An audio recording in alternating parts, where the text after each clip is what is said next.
Hey everybody, Dr. Amy Joy here. So, first of all, I'm rather new to TikTok, so there is some sort of filter that's on here. I'm not sure exactly what I pressed, but I look younger, so I'm sticking with it. I don't normally look this young though, but it's fabulous, so we're just rolling with it. So I popped on here, Quiz. I just wanted to start sort of giving little updates on dissociative identity disorder. I know that's a weird thing to give updates about, but there's a lot of misconception and misinformation out there about dissociative identity disorder. As a psychologist, this is my area of expertise, so early childhood trauma and its related diagnosis that, tend to emerge later on in life. So dissociative identity disorder is one of those things that's on the far end of the trauma spectrum when it comes to post-traumatic stress disorder.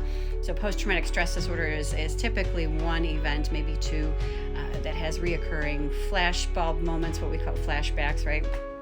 And have associated symptoms, usually bodily symptoms that arise with those things. Well, DID is an extreme form of, I guess you would call, post-traumatic stress. It is formed in early childhood, typically before the age of 7. And what happens is children who are in life-threatening situations, generally extreme trauma due to abuse and neglect, it's usually very severe and or ongoing. And what happens is when the child goes into survival mode, they typically go into freeze for too long, right? So you've got fight, flight, or freeze. You stay in freeze for too long, it's collapse or folding. And what happens is the child's psyche or psychological, the mentalness of the child, the awareness of the child in that moment basically evaporates, right? They melt into a wall, they are floating above themselves.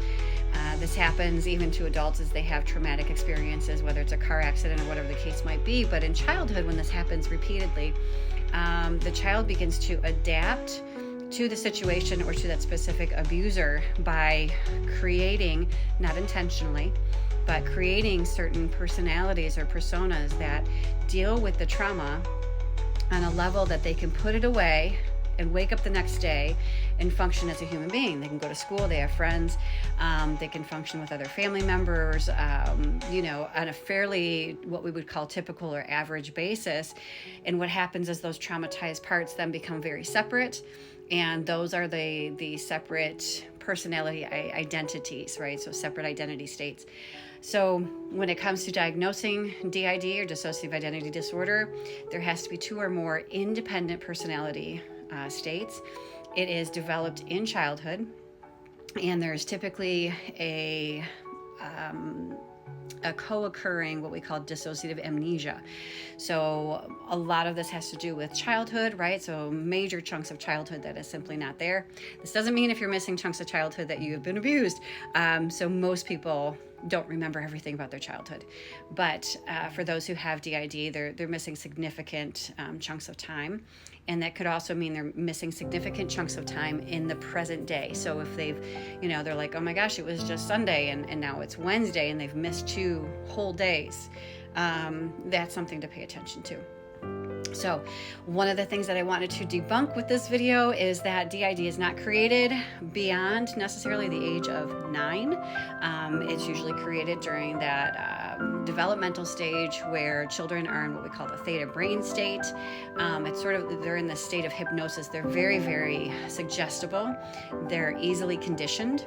And this is generally when this happens. So if you've got a 15-year-old or a 20-year-old who's like, I was in a car accident and now I've got 6 new personalities.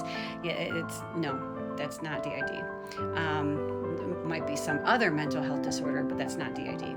So DID typically doesn't even show itself until adulthood, and generally when it's in a safe environment.